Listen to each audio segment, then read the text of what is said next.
Olá! Hoje, nosso mergulho acadêmico é sobre uma política pública brasileira de nome bastante sugestivo, a Política Nacional de Humanização, mais conhecida como PNH. Mas o que exatamente significa humanizar a saúde do ponto de vista de uma política de Estado? É o que vamos desvendar aqui, com base na produção científica sobre o tema, analisando a fundo sua teoria, seus enormes desafios e o seu verdadeiro potencial. E para começar, vamos direto ao ponto neurálgico com esta citação. É fundamental quebrar uma ideia muito comum. Humanizar, no contexto da PNH, não tem nada a ver com assistencialismo, com um sentimentalismo vago ou simplesmente ser bonzinho.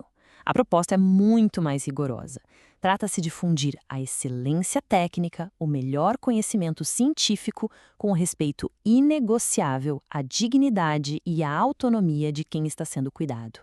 É sobre colocar a pessoa, e não a doença, no centro do processo. Bem, este será o nosso percurso. Primeiro, a gente vai entender por que a PNH surgiu. Depois, vamos dissecar sua estrutura teórica. Em seguida, veremos como ela se materializa na prática. Aí, faremos uma análise crítica dos seus desafios. E, por fim, vamos refletir sobre o seu futuro. Vamos começar pela gênese. É crucial entender que a PNH não nasceu para ser apenas mais um programa de governo. A sua ambição era muito maior. A proposta era, de fato, uma ruptura epistemológica, ou seja, uma quebra fundamental na maneira de pensar e fazer saúde. A política nasceu, então, de uma crítica profunda ao modelo que tínhamos. Mesmo com os avanços da Constituição de 88, percebeu-se que só garantir o acesso a hospitais não resolvia tudo. O modelo focado exclusivamente na biologia da doença, que ignora a história de vida, o contexto social e a subjetividade das pessoas, esse modelo se mostrava insuficiente. A saúde, afinal, é um processo muito mais complexo. Muito bem. Se a filosofia é essa, como é que ela se transforma numa política pública estruturada? Agora, a gente vai entrar no que seria a sala de máquinas da PNH, para entender os componentes que formam a sua arquitetura teórica. A PNH se organiza em 4 níveis, e é importante ver que eles estão totalmente interligados. Os princípios são a alma, a base filosófica.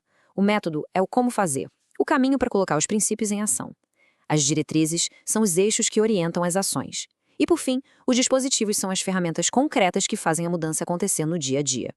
E no coração da PNH, a gente encontra esses 3 princípios. A transversalidade busca quebrar os silos, as caixinhas, promovendo a comunicação entre diferentes equipes e saberes. A indissociabilidade defende uma ideia poderosa. A gestão e a atenção são inseparáveis. Ou seja, o jeito que se administra um hospital impacta diretamente na qualidade do cuidado lá na ponta. E talvez o mais revolucionário, o protagonismo, que afirma que usuários e trabalhadores devem ser sujeitos ativos na produção de saúde, e não meros objetos passivos.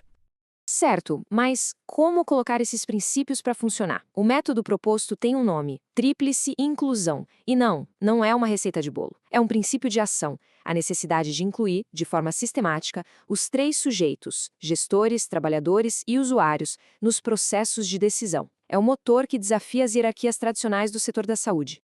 Ok, a teoria é realmente robusta. Mas como ela se traduz no cotidiano de um hospital, de uma unidade básica de saúde?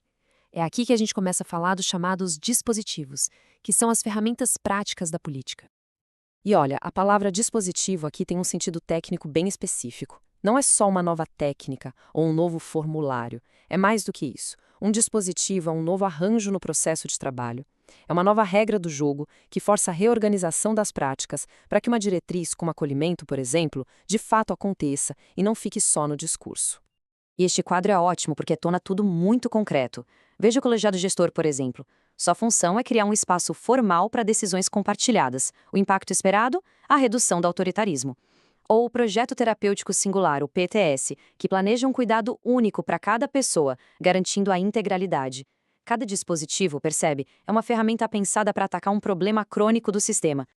Bom, com essa base teórica e prática bem estabelecida, a gente entra agora no coração da nossa análise, o abismo, que infelizmente ainda é enorme entre o que a política propõe em seus textos e o que de fato se consegue realizar no dia a dia dos serviços de saúde. E aqui as pesquisas são bastante consistentes em apontar os mesmos obstáculos. A sobrecarga de trabalho e a precarização dos vínculos, muitas vezes frutos do subfinanciamento crônico do SUS, simplesmente drenam o tempo e energia necessários para práticas mais reflexivas. Some-se a isso a resistência de gestões autoritárias e a pressão por produtividade, e o cenário fica bem complicado. E essa citação resume de forma muito precisa o maior risco que a PNH corre. Sem o enfrentamento direto dessas barreiras estruturais, o conceito de humanização pode se esvaziar, virando só um discurso superficial. Uma espécie de verniz que embeleza o sistema, mas que não altera as estruturas de poder e os processos de trabalho que realmente definem o cuidado. E é importante frisar que essa crítica não é uma mera opinião. Ela é fundamentada em pesquisas com rigor metodológico. Um exemplo é um estudo sobre a atenção primária no Rio de Janeiro, que usou métodos consagrados, como a análise de conteúdo de Bardim, para documentar e analisar esse cenário. Ou seja, é a ciência que está apontando essas fraturas no sistema. Chegando na nossa última parte, vamos tentar sintetizar o que vimos e discutir quais seriam os caminhos para que a PNH consiga de fato avançar, superar esses desafios e se consolidar não como uma política, mas como uma cultura orgânica do SUS. Essa imagem, para mim, resume a grande tensão da PNH.